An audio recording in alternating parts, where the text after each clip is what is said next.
First of all, I am very much thankful to our honorable principal, Dr. Kar sir, and his colleagues, that they have given me an opportunity to give a motivational speech to this youth.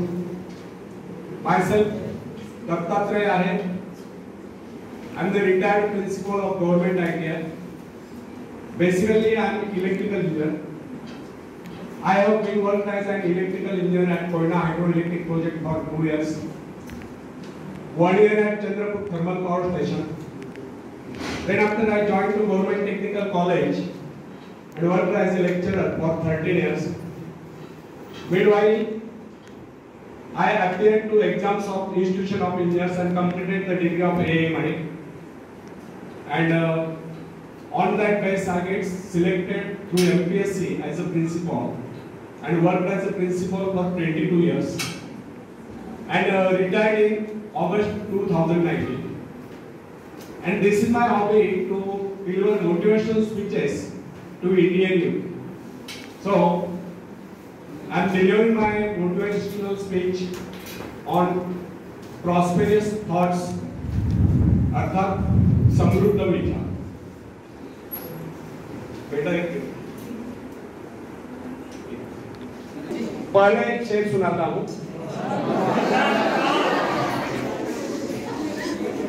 उठा धनुष तू प्रहार कर, उठा धनुष तू प्रहार कर, तू सबसे पहली वार कर.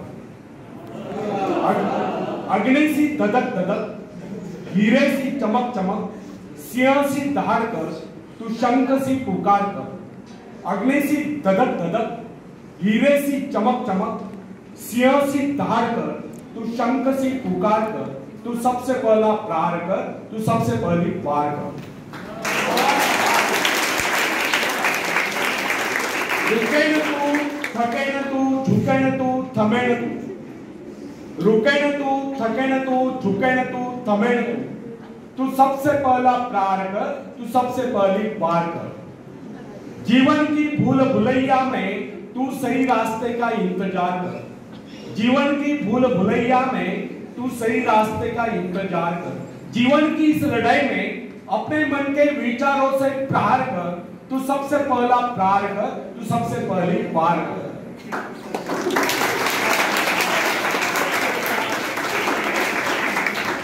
स्थिति कैसी भी गंभीर हो, स्थिति कैसी भी गंभीर हो, रास्ते कैसे भी खतरनाक हो, तू अपने हौसलों की उड़ान से अपनी मुश्किलों पर प्रहार कर.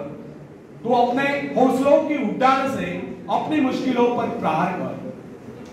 तू अपने आत्मविश्वास की ऊंचाइयों से जीवन की सारी समस्याओं पर वार कर.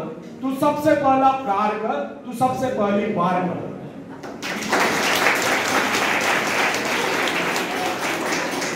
तू था कमाल, तू है कमाल. तू था कमाल, तू है कमाल. बस भटक गया था राह में, अब संभल गया है. अब संभल गया है तो थाम तलवार, रख दे चुनौतियों को काट कर. अब संभल गया है तो उठा हथियार और सारी कठिनाइयों पर प्रहार कर. तू सबसे पहला प्रहार कर, तू सबसे पहली वार कर. धन्यवाद.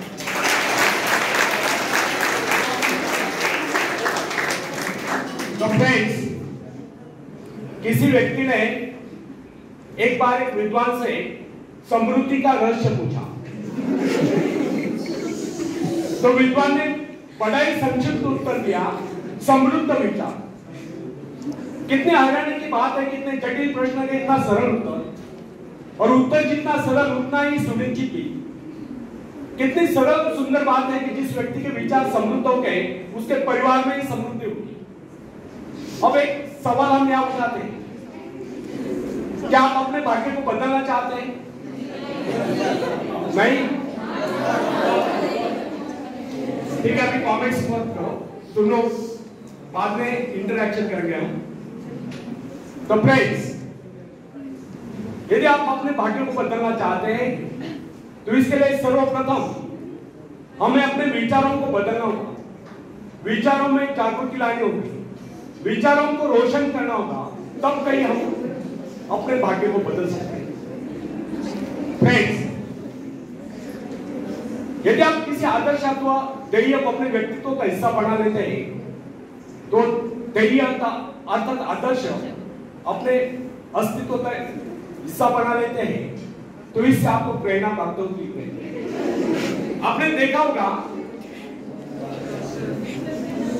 कुछ प्रभु भक्त अपने इष्ट की कोई मूर्ति या चित्र सदैव अपने साथ रखते हैं।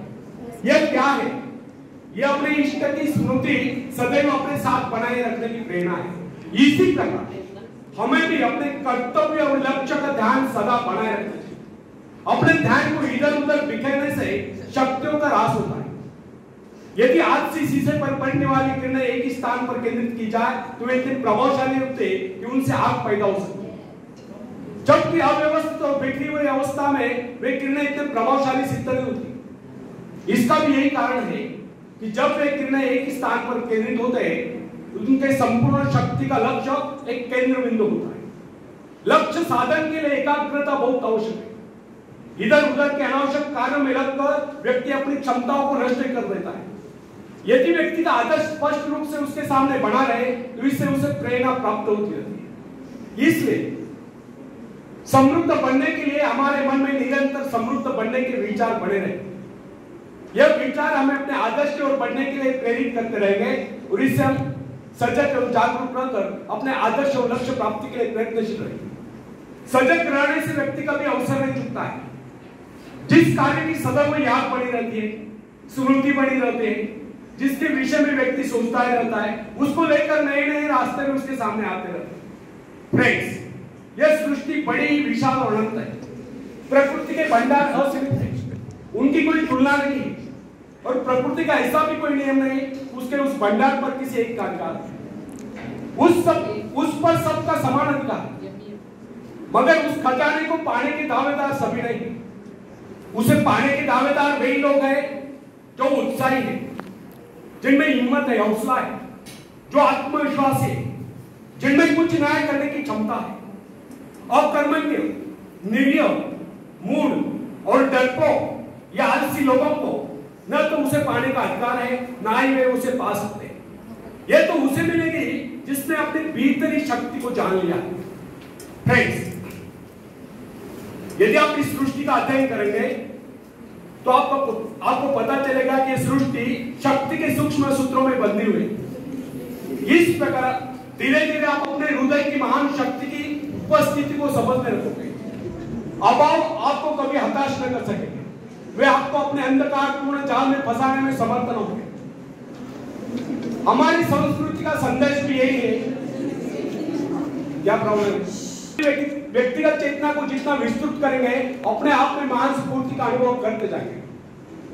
पर ब्रह्म के साथ तादात्म्य स्थापित करने वाली यह स्फूर्तिदायक चेतना ही वास्तव में सुख है और इस चेतना के क्षीण होने का नाम ही दुख है।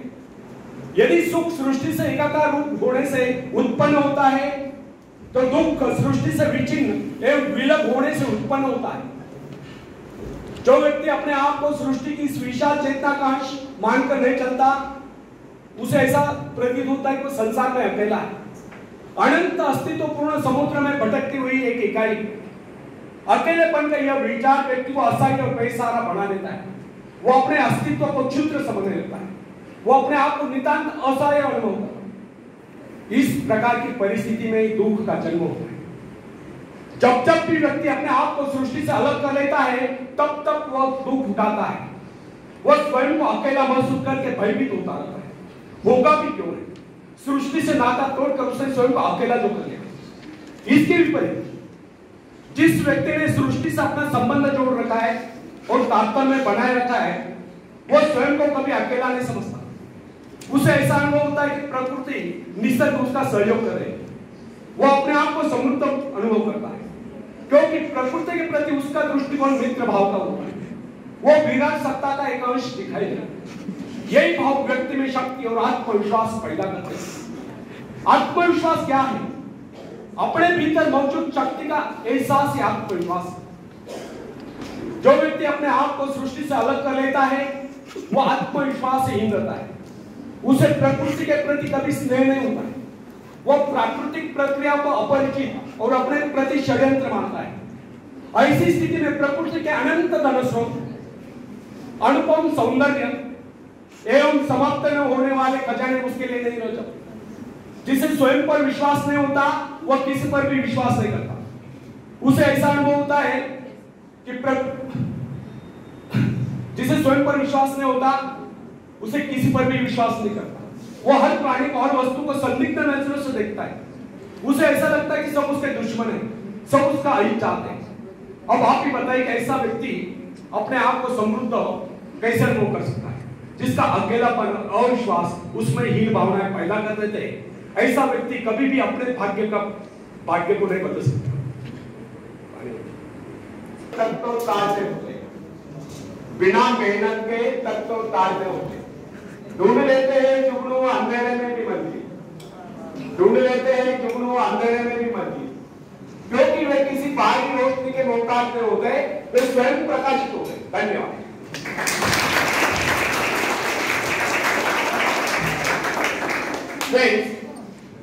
प्राय लोग ऐसे कहते सुने जाते हैं कि संसार की रचना ही इस प्रकार हुई कि आप केवल कुछ लोग ही धनी और समृद्ध रह सकते हैं। शेष लोगों को अनिवार्य रूप से साधनी, निर्धन और दूसरों का मोहताज रहना पड़ता है। उनके विचारों में निसर्ग में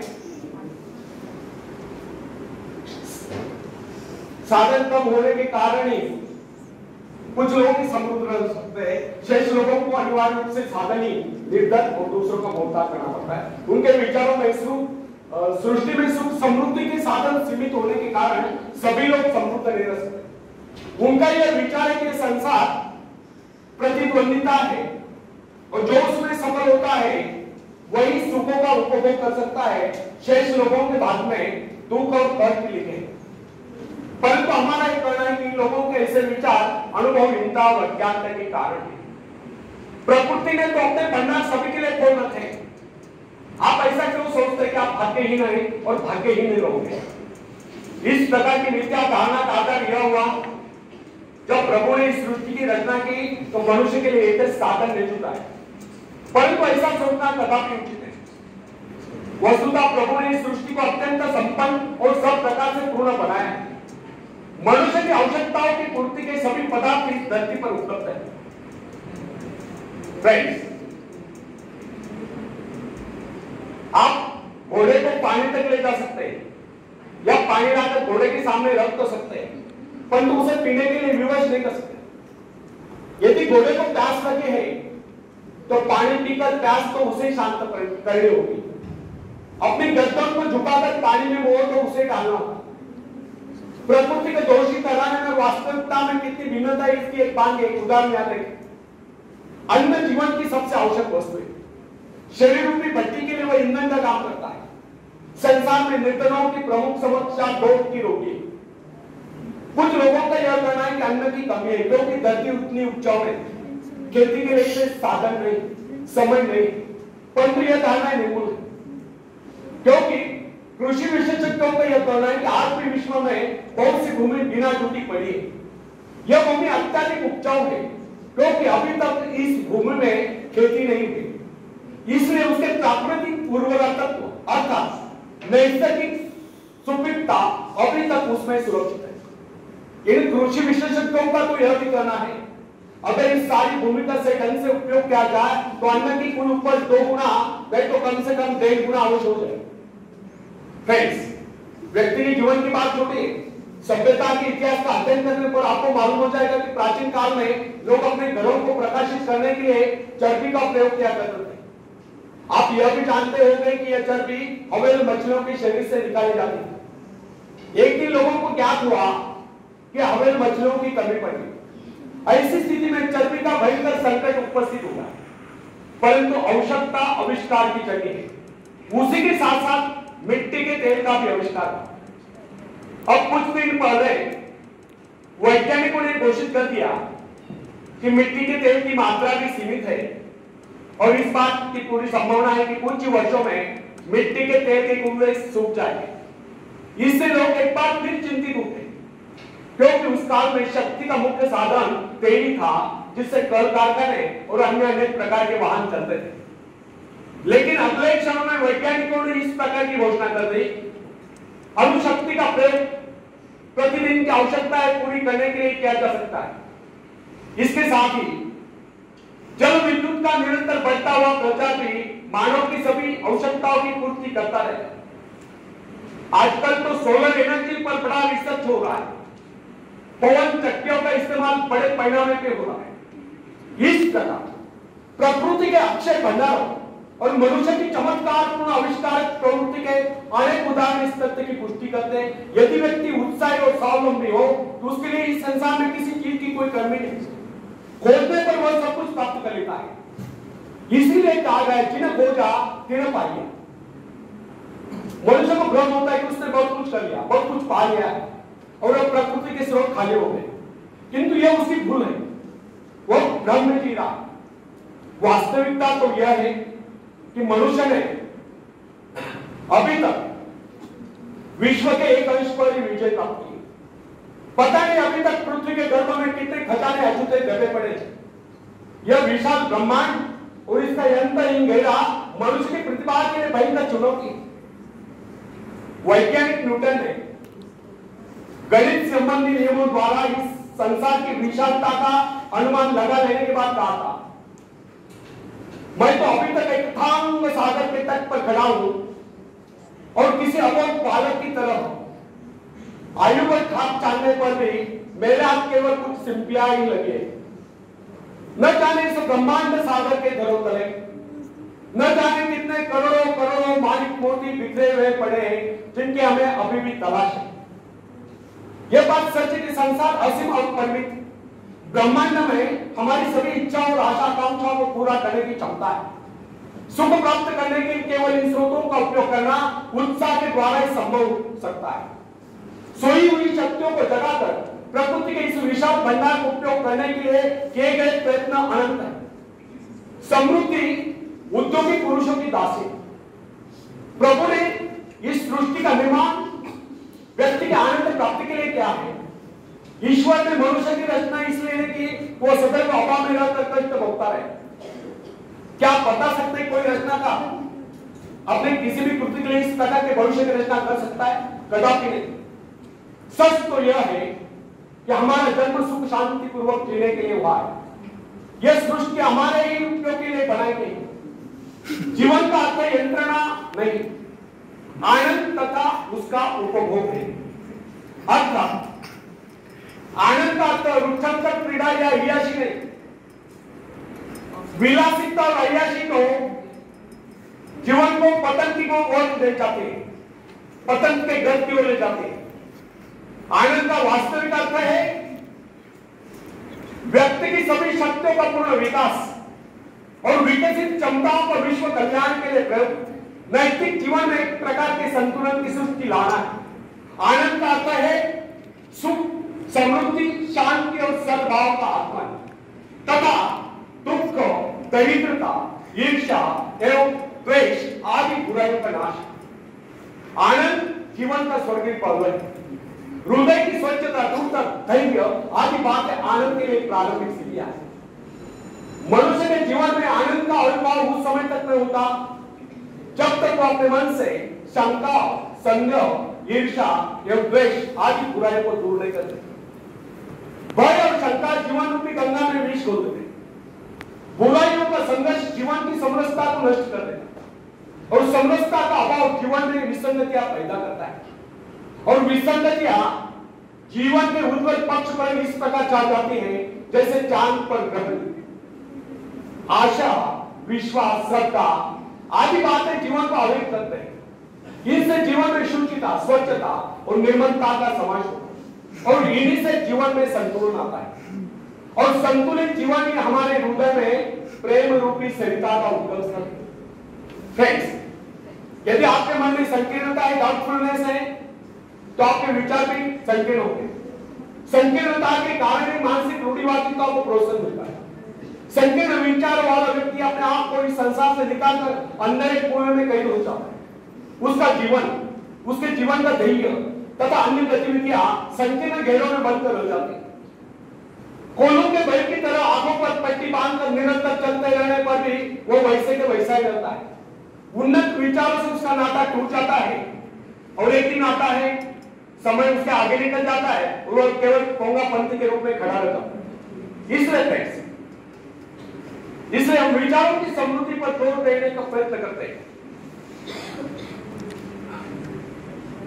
यदि विचारों में समृद्धि आएगी तो कार्यों में सृजनात्मक बदलाव आएगा, जीवन शैली बदलेगी, तब भाग्य स्वयं बदलता है। जो व्यक्ति समझते कि परिस्थितियों तथा सामाजिक असमानताओं के कारण निर्धन है, वे गलत समझते हैं। ऐसे लोग अपने भीतर झांक करने देखते कि हमें क्या कमी है। वे स्वयं का आत्मविश्लेषण करके दूसरों पर दोषारोपण करते रहते। सच्चाई वास्तविकता तो यह है कि समृद्धि गुणों का वर्णन करती है, हेरा फेरी से वो कभी प्राप्त नहीं होती। जिन लोगों के मन में यह विचार कर सके कि सौभाग्यवान व्यक्ति धनी बन सकते हैं, वे कभी उन्नति नहीं कर सकते। ऐसा सोचना कदापि उचित है। सौभाग्यशाली आप भी हैं और आप भी सब कुछ प्राप्त कर सकते हैं, किंतु वैसा प्रयास तो करें। भाग्य अभाग्य का रोना न रोकर कर्म करो, कर्मों से भाग्य बदलता है और कर्मण्यता आलस्य और निराशा से। फ्रेंड्स, क्या आपको पता है कि आपके भाग्य में क्या है? जो व्यक्ति प्रकृति के अंगन और स्रोतों की प्रचुरता को समझते हुए धन उत्पादन के लिए प्रयत्नशील है, वे एक दिन धनी हो जाते हैं, जबकि उन्हीं के अनेक भाग्यवादी साथियों को पूरी तरह से 2 समय का भोजन भी नसीब नहीं होता है। समृद्ध होने का मूल मंत्र है कि व्यक्ति अपने मानसिक दीवारेपन से बचे, हताश होना छोड़ दे और अपने आप को समृद्ध अनुभव करे। फ्रेंड्स, प्रेरणा स्रोत पढ़े। यहां मैं ऐसे व्यक्ति का चित्र अवश्य करना चाहूंगा जिसके मन में किसी बात के लिए अविश्वास है। उसने अपने जीवन में अच्छे बुरे अनेक प्रकार के उतार चढ़ाव किए, परंतु उसे अभी तक संसार की प्रत्येक वस्तु में विशिष्ट रुचि है। उससे बातचीत के समय उसके व्यक्तित्व से अवश्य प्रभावित होगी। वो किसी भी वस्तु को साधारण नहीं समझता। जीवन की छोटी से छोटी बातें तथा इर्द गिर्द बिखरी हुई सामान्य और नगण्य सी वस्तुएं भी उसके लिए कुछ न कुछ महत्व रखती हैं। वो अपना छोटे से छोटा काम भी बड़े मनोरथ से करता है। ऐसा प्रतीत होता है कि उसके सभी कार्य कर्तव्यशीलता के उदाहरण। किसी भी काम को करने के लिए वो अनावश्यक उदयपुर में नहीं बसता। ऐसा प्रतीत होता है जिस प्रकार सूर्य का प्रकाश सारी पृथ्वी को ढके हुआ है, उसी प्रकार उससे मिलने वाले सभी लोग उसे चाहते हैं और प्यार करते हैं। उसके मन में कई लेशमात्र भी किसी प्रकार की अविश्वास की भावना नहीं चलती। फ्रेंड्स, स्वस्थ और विघ्न बाधाओं से रहित जीवन जीने वाले व्यक्ति दूसरों के लिए प्रेरणा स्रोत होते हैं। या मैंने जिस व्यक्ति का उल्लेख किया वो धनी नहीं, परंतु उसे जो प्रसन्नता प्राप्त है वह संसार के बड़े से बड़े धनवान व्यक्ति को भी प्राप्त है। दूसरों के जीवन को समृद्ध बनाने के लिए उनकी सहायता करने वाले व्यक्ति समृद्ध जीवन बिता सकते हैं। फ्रेंड्स, मृग तृष्णा छोड़े। आपके संपर्क अनेक ऐसे व्यक्तियों से आए होंगे जो बहुत ही धनी है, परंतु न्याय बेकार निकट है। ना वे खुद खाते ना दूसरों को खाने देते, अपने हथियार गला कर धन जोड़कर चले जाते, खुद भूखे मरते हैं, अपनी इच्छा को मारकर पैसा एकत्रित करते हैं। आखिर ऐसे हमें किस काम की? कंजूसी और लालच के हाथ पी के ऐसे लोग बिल्कुल उन्हीं फलों के समान होते हैं जो किसी भूखे व्यक्ति का पेट भरने के बजाय पेट की डाल पर ही सड़ कर नष्ट हो जाते हैं। इस प्रकार की समृद्धि से तो गरीबी लाख गुना अच्छी। यदि हमें एक बात भी ज्ञात हो जाए कि शक्ति का मूल स्रोत हमारे भीतर ही विद्यमान है, तो हमें इधर उधर भटकने की आवश्यकता नहीं रहती। अंतर्मुखी प्रेरणा स्रोत इतना समृद्ध है, जो उसे एक बार प्राप्त कर लेता है, वो संसार की समस्त समृद्धियों का स्वामी हो जाता है। प्रेरणा रूपी अमृत पात्र के गुण उसके जीवन की सारी शुष्कता को समाप्त करके उसे हरियाली में बदल देते हैं। प्राय लोगों के साथ कठिनाई यह है कि वे कस्तूरी मृग के समान अपने नाभि में स्थित सुगंध को ढूंढने के लिए जीवन भर इधर उधर भटकते रहते हैं और अपने नाभि में स्थित कस्तूरी को ढूंढ नहीं पाते। वस्तुतः आज समृद्धि का मूल स्रोत हमारे भीतर ही विद्यमान है। आवश्यकता केवल इस बात की हम उससे खोज रहे हैं। यही कारण है कि हमें अपने जीवन से वही कुछ मिलता है जो हम उससे मांगते हैं। हमारा वातावरण, हमारी परिस्थितियां, हमारा व्यक्तित्व आदि सभी कुछ हमारे विचारों के अनुरूप ही स्वरूप धारण करता चला जाता है। जो व्यक्ति लगातार गरीबी के डर से आक्रांत रहता है वो स्वयं ही निकम्मा हो जाता है। वो सदैव यही सोचता रहता है कि वो अभागा है और दुनिया की सुख समृद्धि उसके लिए नहीं बनी, तो उसको समृद्धि किस प्रकार प्राप्त होगी? स्वास्थ्य, ईश्वर विश्वास, आस्था और उद्यम में कमी के कारण व्यक्ति सदैव पददलित बना रहता है। जो व्यक्ति समझते कि जो व्यक्ति समझते कि समृद्धि हमारा जन्म सिद्ध अधिकार है और इसे प्राप्त करने के लिए किया गया प्रयास कभी निष्फल नहीं होता, समृद्धि एक ना एक दिन अवश्य उनके कदम चूमती है।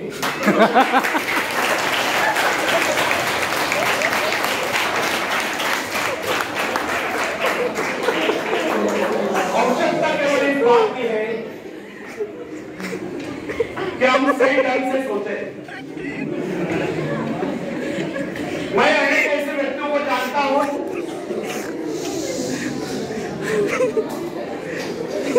हो गया आखिरी 2 मिनट से पूरे ध्यान से सुनो। बैठे बैठे सावधान। आवश्यकता केवल इस बात के कम सही ढंग से सोचे। मैं अनेक ऐसे व्यक्तियों को जानता हूं जो आयु भर प्रसन्नता प्राप्त करने के लिए तरसते रहे परंतु प्रसन्न न हो सके।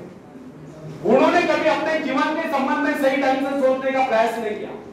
वे सोचते कुछ रहे, करते कुछ रहे।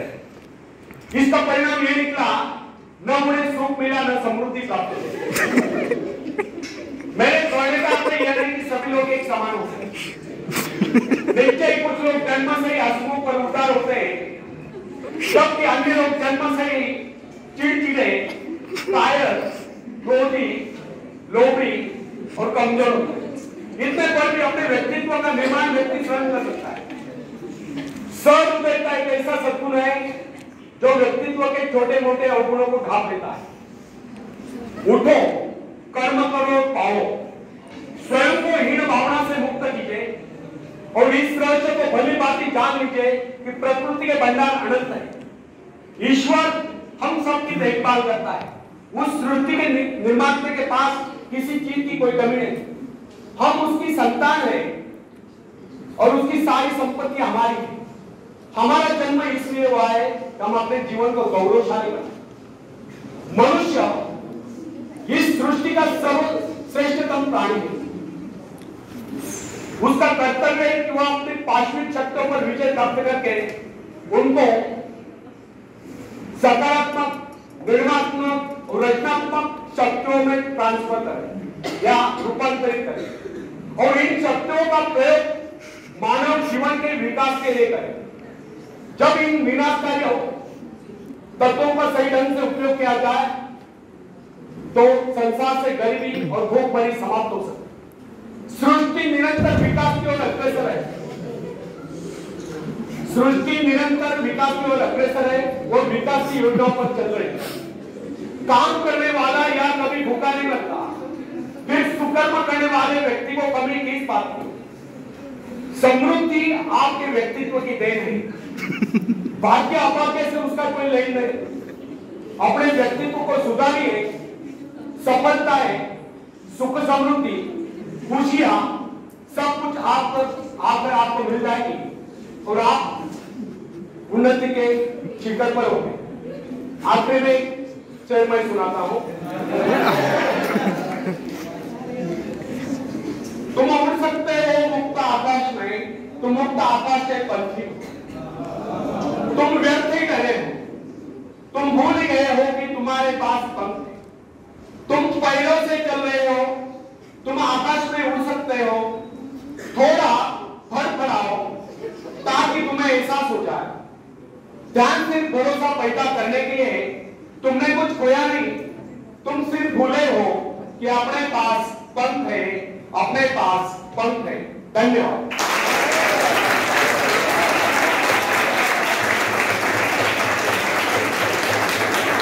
बंद हो गए।